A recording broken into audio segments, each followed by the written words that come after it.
kula niki salat, aku iki salat. Lah aku iki ngadep nang Allah.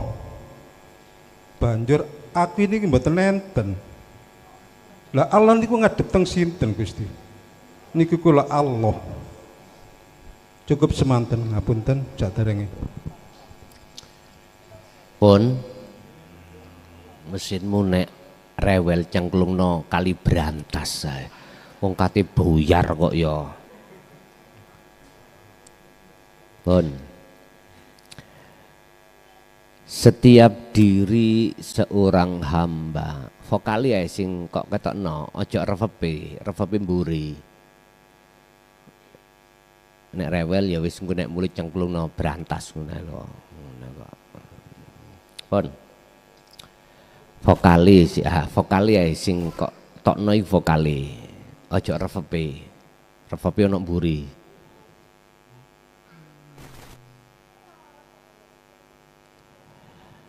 Ketika saat diri manusia itu sudah menyadari bahwasanya dinul haq ai dinut tauhid iku penting, akhirnya dia terima. Setelah dia menerima, muncullah mendapatkan satu kepahaman dari sebuah ilmu tersebut.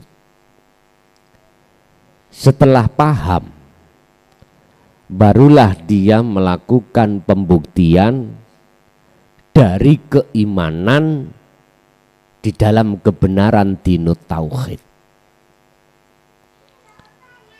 Inilah yang kumaksud proses dari tahalli ke tajalli. Iki ben mboten bingung sampean. Proses di mana ada masih kesebut hamba dan Gusti, makhluk dan kholik, masih kesebut. Ini memang prosesnya seseorang melakukan bentuk tindakan tahalli,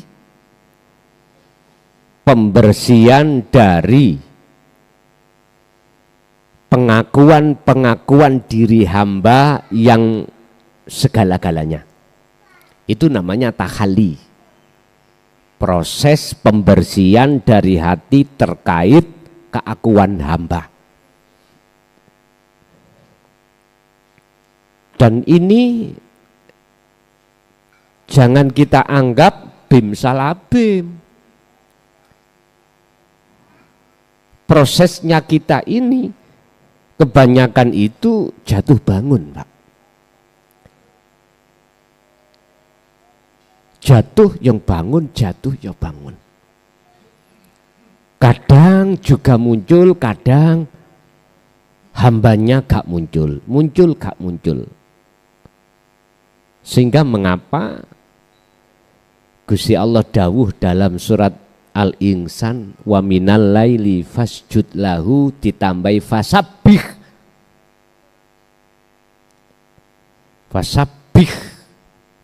Fasabbih niki adalah pembersihan, pensucian, tasbih. Fasabbih, bersihkan keakuan di dalam dirimu lailan tawilan, dengan malam yang panjang. Artinya ketika saat masa kita sadar tadi pagi sampai sore, keakuan kita masuk, maka malam hari bersihkan. Padahal jenengan tidak menginginkan keakuan diri hamba muncul, tapi tetap muncul. Fasabbih, maka bersihkanlah malam yang panjang. Inilah Pak yang kumaksud kholwat. Secara khusus itu sebagai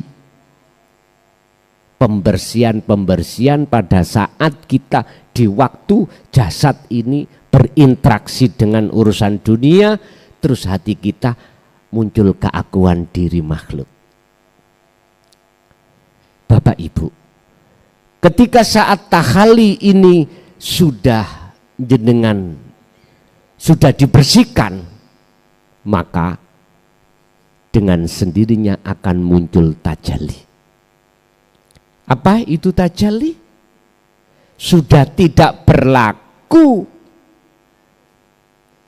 nama-nama, baik nama khalik maupun nama makhluk, sudah tidak berlaku.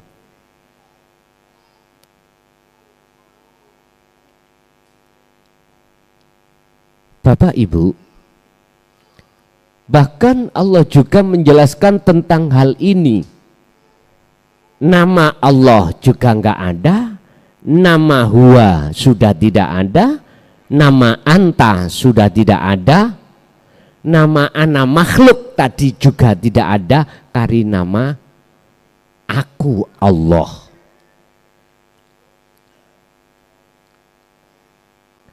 Ana Rabbukum fa'budun. Kalau kau sudah di titik tajalli, maka di situ tidak ada yang menyembah dan yang disembah. Maksudnya tidak ada yang disembah dan yang menyembah itu dalam sebuah kalimat, enggak. Kalimatnya cuman ana, hanya itu. Tapi secara fisik terkontrol jenengan. Secara fisik jenengan masih dikatakan ada hamba, ada Gusti. Secara fisik loh Pak. Secara syariah. Tapi secara hakikat tidak. Sehingga ketika fisik sampai sholat, umpama ruhaniyah sampai itu, tinggalkan rasa keakuan diri yang sholat. Berarti apakah itu disebut Allah nyembah Allah? Bukan. Allah itu punya sifat yang jarang umat manusia ketahui, atau jarang manusia itu membongkar-bongkar. Apa? Sifat jaiz. Sifat jaiz. Wenang. Wenang bertindak apapun, wenang segala apapun, dan selain daripada dia, daripada anak aku Allah, itu berhubung tidak ada, bagaimana bisa mempengaruhi? Nggak bisa. Biasanya jenengan niku kali kula niku letak bingungi, mosok si Gusti Allah nyembah Gusti Allah, ngoten toh? Lah niku karena kita terpengaruh dengan teori syariat. Bukan perkara nih Allah nyembah Allah, Pak.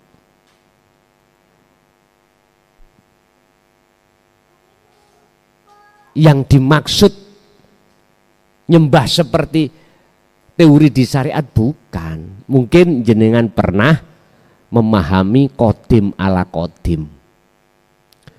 Pujinya Allah pada dirinya sendiri, yes iku sing pantes.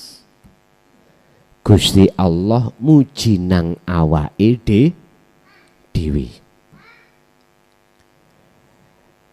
Oleh sebab itu sampailah kau pada tingkatan ana. Sebab kalau belum kau sampai tingkatan ana, maka masih kegolong Anda ini menduakan Allah.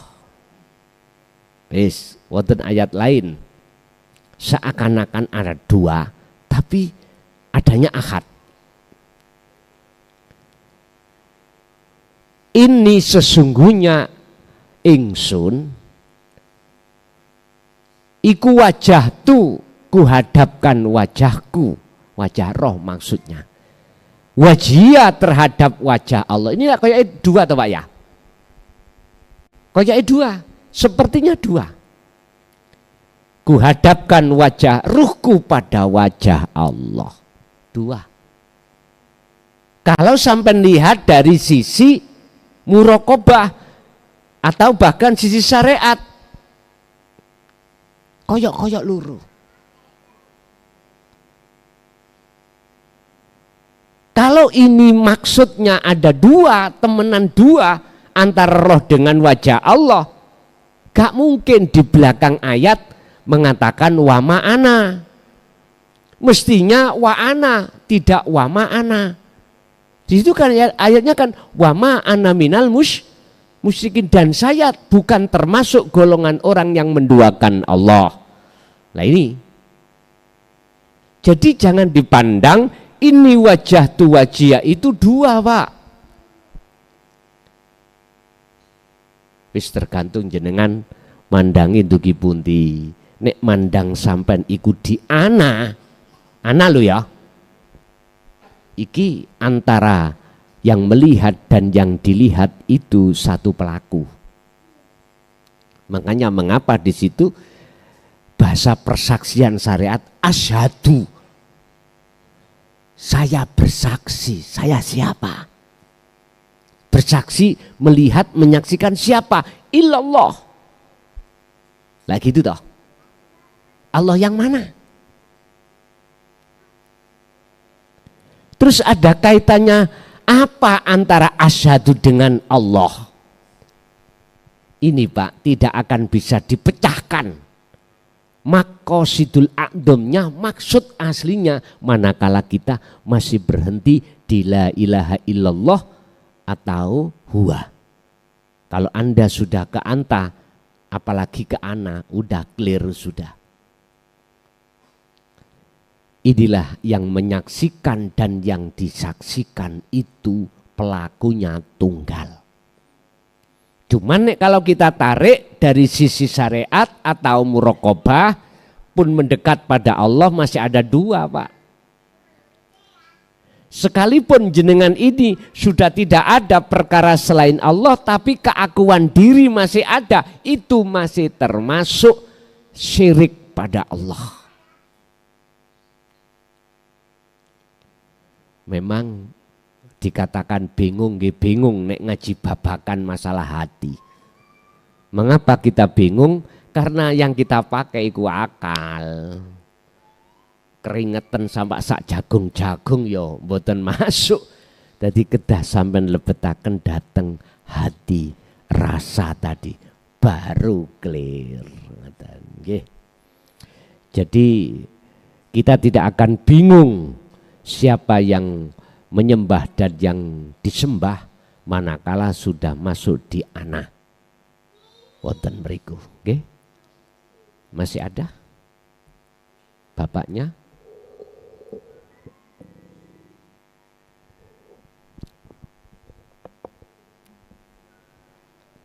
Kalau nggak ada, saya lempar ke ibu. Ada, Bu? Kalau nggak ada, cek dipek bapak. Berarti tinggal 3 bapak. Monggo, monggo nika. Nika sing ngajung nika.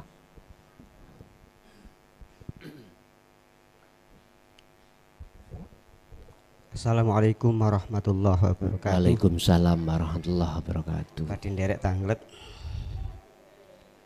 Ketika kita sholat menghadap kiblat, nah di situ ada sesuatu, misalnya tembok, agar bisa menembus ke Allahnya, dipandang dari apanya atau mananya. Nomor kali, nopo saged dialing-alingi Allah niku kali sesuatu di depan. Allah niku nopo saged dialing-alingi, ngoten nggih. Sampun nggih. Nggih. Ketika secara syariat kita sholat menghadap kiblat, yang jelas di depan kita ada tembok. Bagaimana caranya ruhaniyah hati sampean itu bisa memandang wajahnya Allah? Cuman satu Pak jalannya. fungsikanlah dzikir sirul asr saat jenengan sholat. Hafidu ala sholawah, ketika Anda melaksanakan sholat 5 waktu, biar jenengan iki wakumu lillahi qanitin ay khasyiin, betul-betul khusyuk, fungsikanlah dzikir sirul asrar. Fungsinya dzikir sirul asrar, hati jenengan sudah meniadakan keakuan diri yang melakukan. Yang kedua, menetapkan diri Allah yang melakukan. Ketika hati itu sudah masuk di wilayah tersebut Bapak Ibu, maka tidak ada satupun makhluk yang menyesatkan jenengan. Inilah maksud ketika aku memberikan petunjuk terhadap hambaku, maka tidak ada satupun orang lain yang bisa menyesatkan. Pun, iku carane. Yang kedua, apakah Allah bisa dialing-alingi oleh sesuatu? Mohal, Pak. Mohal. Allah bisa teraling-alingi. Sing kealing-alingan iku jenengan kali kula. Artinya apa? Bagi Allah, selain Allah itu sudah tidak ada. Bagaimana mungkin perkara yang tidak ada bisa mengaling-alingi perkara yang ada? Mohal. Berhubung hati kita masih di wilayah selain Allah itu ada, maka keadaan yang tidak ada yang kita terkoada itu loh akhirnya mengaling-alingi kita kepada Allah, tapi bukannya Allah teraling-alingi perkara yang tidak ada itu. Bulet apa bingung? Pun ngeten Pak. Gak bingung tok dicampur ngelu ngeten. Hati seseorang dibagi dua. Pertama, si A duduk di wilayah bahwasanya selain Allah itu ada, sebab diadakan oleh yang ada. Oke. Dunya saisine ayate yo akeh. Walillahil masyriq wal maghrib. Apa yang dari jagat timur dan jagat barat semua itu milik Allah. Termasuk kita ini, Pak. Disebut makhluk. Oke. Kita berjalan ngomong dulu pada hati kita yang pada saat masih mengatakan selain Allah itu punya sifat ada. Sepanjang sejarah. Sampai kapanpun. Bagi kita yang masih di zona ini, tak akan pernah ruhaniyah jenengan ini bisa memandang Allah. Karena apa? Karena di dalam hati kita ada rasa, ada iman selain Allah itu ada. Satu, itu disebut ahli hijab. Yang nomor dua, si B, disebut ahli syuhud. Dalam pandangan mata ruhaniyah beliau-beliau itu, selain Allah itu sudah tidak ada termasuk dirinya. Termasuk dirinya. Tapi dalam pandangan mata jasad, selain Allah ya ada. Paham ya? Loh, bagi jenengan yang ada di wilayah di sinilah akan bisa memahami bahwasanya Allah itu tidak bisa terhijabi oleh apapun. Sebab bagi Anda apapun itu sudah tidak ada. Bagaimana mungkin perkara yang tidak ada bisa menutupi perkara yang ada? Sik jelimet, sik munyer-munyer, mboten nggih? Oke, clear. Berikutnya, monggo.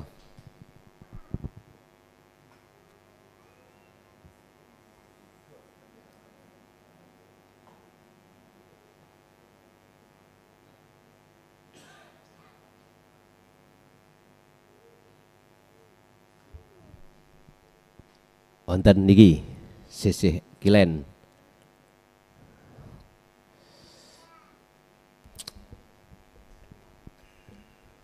Assalamualaikum Gus. Waalaikumsalam. Bismillahirrahmanirrahim.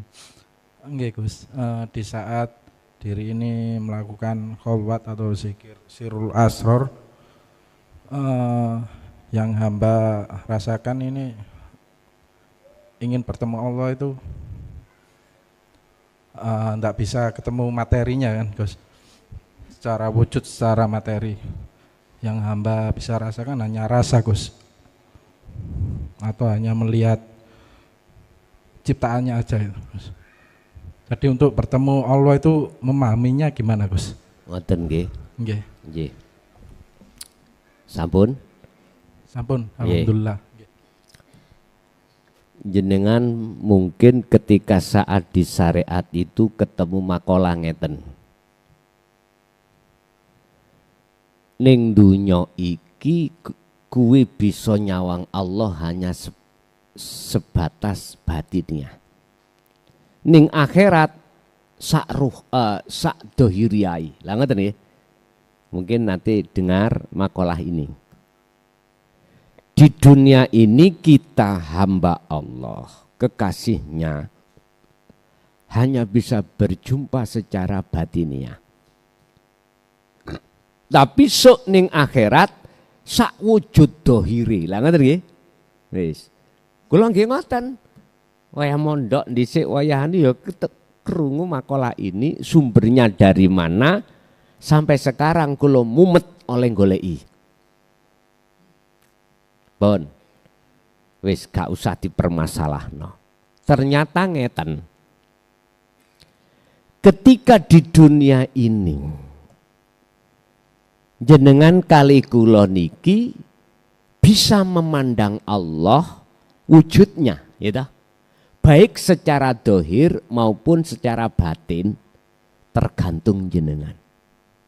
Tergantung. Masihkah jenengan ini mengatakan selain Allah ada apa enggak? Kalau masih mengatakan enggak,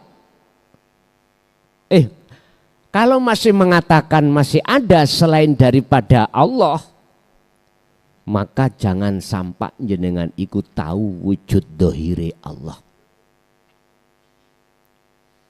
Ojo arep-arep. Paling secara batiniah lewat rasa. Tapi nek jenengan sudah mengatakan selain Allah itu tidak wujud, maka Anda akan tahu wujud dohiri Allah. Gak usah ngenteni akhirat sok apa sing dikatakan ketika saat kita masih ada di kelas syariat dulu. Akhirat sesuk kan nek wis beberapa tahapan proses dunia itu kiamat, terus nanti hari kebangkitan, terus hari penghisapan, barulah kita nguwat siratal mustaqim sing kejungkel yonan roko. Lah ngoten nggih, sing mlakune lurus nang suar baru ketemu Allah sak dohire. Lah ngoten toh. Kita enggak bicara tentang hal itu sekarang. Jikalau saya ulangi jenengan sudah betul-betul mengatakan dan beriman selain Allah itu tidak wujud, maka Anda pasti akan tahu wujudnya Allah secara dohir, tidak batin aja. Bon, jenengan nek mengatakan roh iku makhluk apa kholik?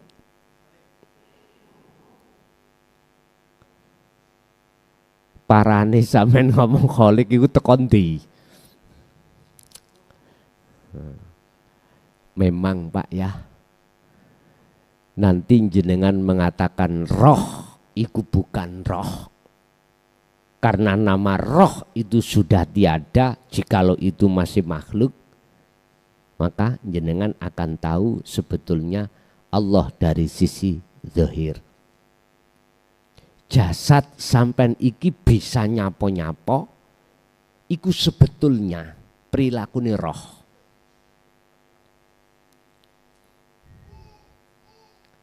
Bukti umpama roh sampean iku ra ono, alias bahasa syariat dicabut malaikat Israel, jasad isok lapo.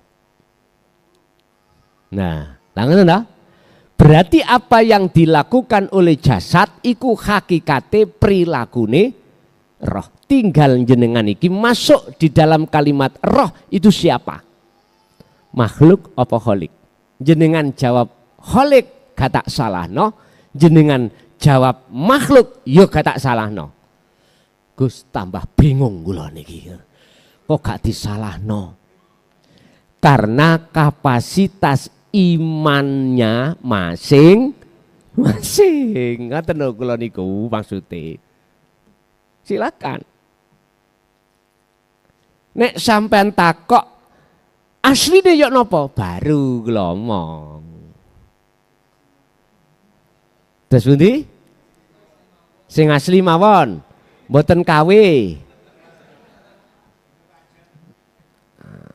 Sampai nek ngundang Roma asli misale ya bondone gede. Nek KW ya gak sama dengan asli. Jenengan beli sandal asli kulit bukan KW, harganya lebih mahal. Maksudnya apa? Jenengan akan menemukan asli birriyadati wal azkar. Harus berani prihatin dan zikir baru ketemu asli. Sing kula omong iki iku sebatas ilmu. Jenengan tidak akan dong 100% manakala tidak ketemu. Wis ilmu ning ngene dur. Njaba njero iki Allah. Huwal awwalu wal akhiru wadz-dzahiru wal batin. Allah ya zahir, Allah ya wis iku teorine. Njaba ya Allah, njero ya Allah. Wis jenengan ben gak munyer-munyer birriyadati wal azkar. Sampean harus riyadah dan zikir sampai nuju ana pun. Engko nek wis nuju ana lak ngomong ngene. Oh bener arek gendeng biyen ngomong e. Ngaten. Nek sakniki tasik sampai niki wis ngaji bingungno. Pun. Niku wau.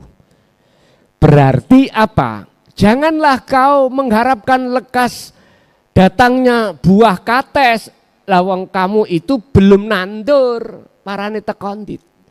Tanduren pohon kates nanti dengan sendirinya pada waktunya buahnya akan datang sendiri. Yang terpenting Anda harus mencukupi apa yang dibutuhkan pohon kates itu. Pupuknya, airnya, udah. Artinya birriyadati wal azkar, lakukanlah itu. Ojo kakean.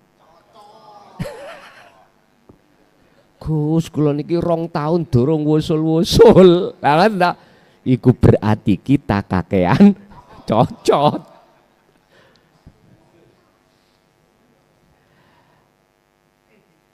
Wa mangkana yarju liqa Allah fa inna ajalallah la'at.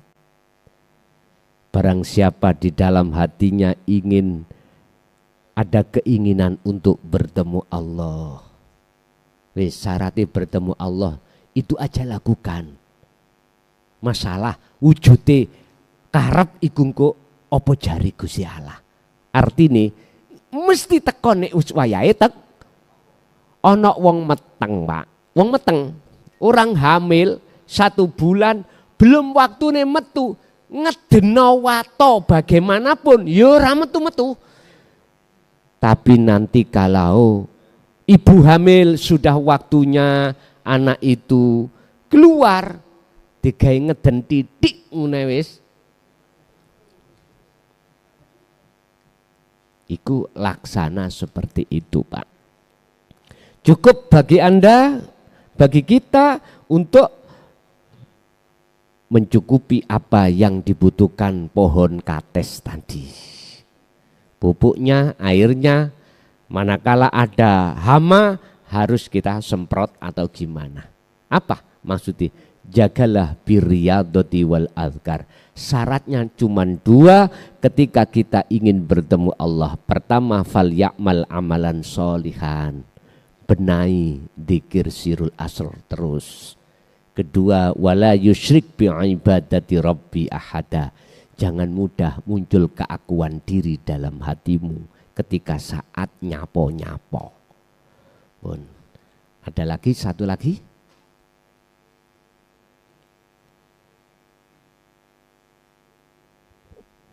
Monggo. Assalamualaikum warahmatullahi wabarakatuh. Waalaikumsalam warahmatullahi wabarakatuh. Kula saking Kecamatan Taman, Nggih. Kampung Keramat Njegu. Asmaullah Muhammad Wujud. Nggih. Badhe tanglet Gus masalah babagan salat sing kula praktekaken. Nggih. Lah yen wonten kiai ngengken kula salat tapi cekelen isine takbir Allahu Akbar liwat rasa. Lah samangke niku kula praktekaken semenjak kula kantuk dawuh kados mengkaten niku sampai sakniki napa leres ngangge isine Allahu Akbar niku dicepeng lewat rasa uripe termasuk uripe Allah. Lah niku sing kula praktekaken kados mekaten. Nggih.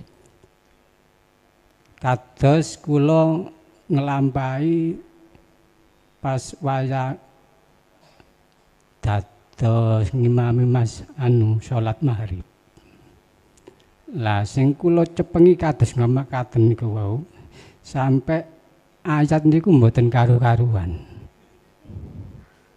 Ngoten Gus. Ngebleng. Ngoten nggih. Akhire jamaah niku Lari kabeh. protes. Protes, nggih. Saderenge sak mantuni salam. Lah kula nggih saged mboten saged jawab. Wis kula pasrah mawon ngoten. Inggih. Nggih kados mengeten Gus Nggih, sing nggih. kula sampaikan dene enten kesalahan kula nyuwun nggih pangapunten Nggih. lan nyuwun bimbinganipun. Inggih. Assalamualaikum warahmatullahi wabarakatuh. Waalaikumsalam warahmatullahi wabarakatuh. Jawabannya secara ringkas ya. Tapi urainya Allahu Akbar yang bagaimana? Bukan itu harus dibaca, enggak. Itu harus diterapkan maksudnya di dalam rasa. Allah utawi urip dalam diri Anda. Ana iku akbar wujude. Urip ya iku kekuasaane iso ngadeg, iso ruku, iso sujud, iso nyapo-nyapo. Itulah tadi yang kumaksud Allah batin, Allah dohir. Allah utawi urip ana iku akbar wujude ana yaiku dohiriyah jenengan iki gemebyar. Contoh wujud jenengan gerak-gerak salat itulah akbar. Lah akbar iku wujud dari urip Allah di dalam ana tadi. Memang iki jalannya lewat rasa. Tetapi saya tambah, jangan hal itu hanya dilakukan ketika sholat 5 waktu, tapi lakukanlah juga di luar sholat 5. Inilah maksud saya Allah Muhammad. Muhammad iku nyatane Allah. hurufnya ya mesti podo papate, alif lam lam ha, Muhammad mim ha mim dal. Iku maknane ngadeke wong salat, rukuk sujute lungguhe wong salat. Nek wis iki diplekno iku lho sing disebut syahadat tunggal. Sing bersaksi juga yang menyaksikan. Pun lengkaplah. Huwal awwalu wal akhiru wad dhahiru wal batin. Leres pun.